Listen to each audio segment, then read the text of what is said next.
Here with members from Screamer here in the Markthalle in Hamburg. Can you introduce yourself and the band to our listeners? My name is Dejan, I play guitar. I'm Anton, also play guitar. And we play in Screamer, yeah. Like heavy metal, hard rock band from Sweden. Can you tell us a bit of the history of Screamer? Screamer began in 2009. 2009. Early 2009. Me, Chris, and Henrik, bass player and drummer, and another guy, another guitarist. We were playing. We started playing together. Yeah, early 2009. Released a demo after a few months, and we started touring. Started playing as much shows as we could in Sweden, mostly, some in Germany. And we got a contract. We got a deal with High Roller Records, great record company, fucking awesome. Released the first album in November 2011. 11. Yeah, 11. So that's cool. That's really cool. And then Dejan joined just about. Yeah, the summer before the album was released. Yeah. So yeah. I read that your demo, Never Going Down, got played on the Swedish national radio. How did the band manage to get played there? Because in the Netherlands, that will never happen. It's like Bon Jovi or Europe are getting on the radio. Is metal so popular there? No, Europe is good. Yeah, we're Europe, but we're Swedish, so they got a show on Swedish radio. I think it's played like Friday nights or Saturday nights. They always play the big bands, but they try to play a few of the demo bands that had gotten the records in and stuff. So we sent the demo to the guys who was broadcasting the show, and he decided to play it, and it was fucking good. Me and Chris, we were drinking a few beers, and we sat in his car, and we heard the song on the radio. Drinking and driving. We just sat in the car, and it was, but it was You don't have a radio at home, or? Yeah, I don't know, but we were sitting in his car drinking a few beers, and we heard the song on the radio. That was really cool. Yeah, how did the band come on High Roller Records? I think that's our drummer Henrik. He's always laying hooks, talking to people. He's like the manager of the band, so he like looking for a label to like release the debut. So and we found High Roller, and we like clicked with them, and we just went with High Roller. Yeah, it looked like a record company for our kind of music. They release very much heavy metal, very much new wave of British heavy metal, all that kind of stuff. So they were interested, we were interested, so that's just good, or just like they release like just good hard rock and heavy metal, rock, 70s rock, everything, and they're great to work with, so that's perfect for us. What happened after the band released the first album, Adrenaline Distractions?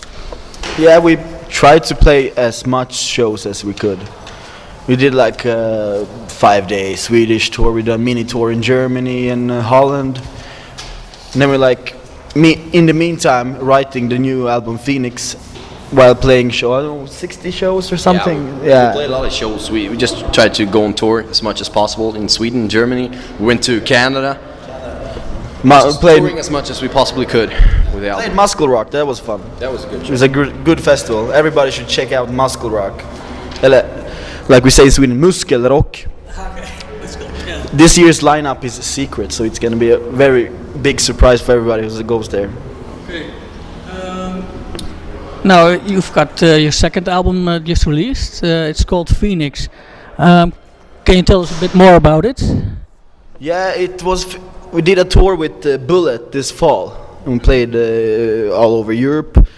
And after that, we recorded the album. It was done and recorded. We came home from Canada, jammed on the last song 2 times, recorded the album, and then we went on tour with Bullet, and after the tour we mixed it, and now we're here. It's really a second album, because it's so much. The first album was good, but the second album we worked so much more with the songs, Yeah, song arrangements, melodies, vocals. Yeah. So it's really we're really proud of it. We're happy. Why is it called Phoenix? Why the title? It sounds like a title for a comeback album or something. It was actually Phoenix from the Essex. Yeah. It was actually, we wrote a song we were jamming in the rehearsal studio, and we said, "Fuck this!" And the singer started singing like out of the fire and burning and stuff, and he was like, "Yeah, let's do a song about a phoenix and about fire," and that's that. So we decided to name the album Phoenix after that song. That was kind of the song that got the album started. We had written a few songs before, but that song really was. When we wrote that song, we knew that we're gonna have a good album. I think while we were writing, we were like, "Oh, what the fuck are we gonna write?" And that song came and like just rose and not from the ashes or something, but just like okay. And then every song just came. Like we write songs that everybody's in the rehearsal room jamming together. 4 people. Nobody sits at home in front of the computer. That's fun to sit at home with your computer just playing with riffs. But we like to feed off each other's energy and just, and then that song really made us like, you know, that song made the album. It was this, when we wrote that song, we knew that we're gonna have a good album, because that kind of the little spark that started the big fire or something like that. A couple of songs are about being on the road, like Far Away From Home or No Sleep Till Hamilton.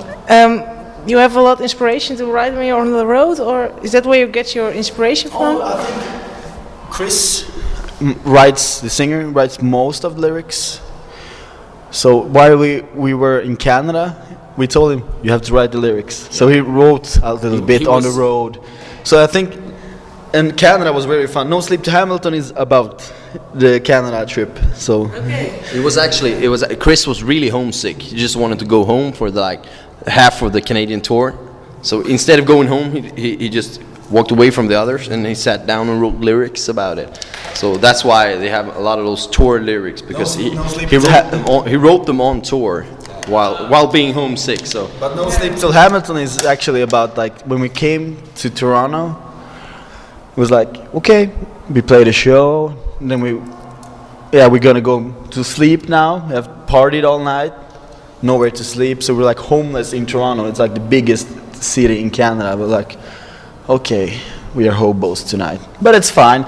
And we hadn't slept for a day and a half. We entered a smaller town outside Toronto called Hamilton. It's and I just was everybody was alright, we should write a song called No Sleep Till Hamilton. We actually said, we and Alculator, the other band who did the show, we just said that all night in Toronto. We said no sleep till Hamilton, no sleep till Hamilton.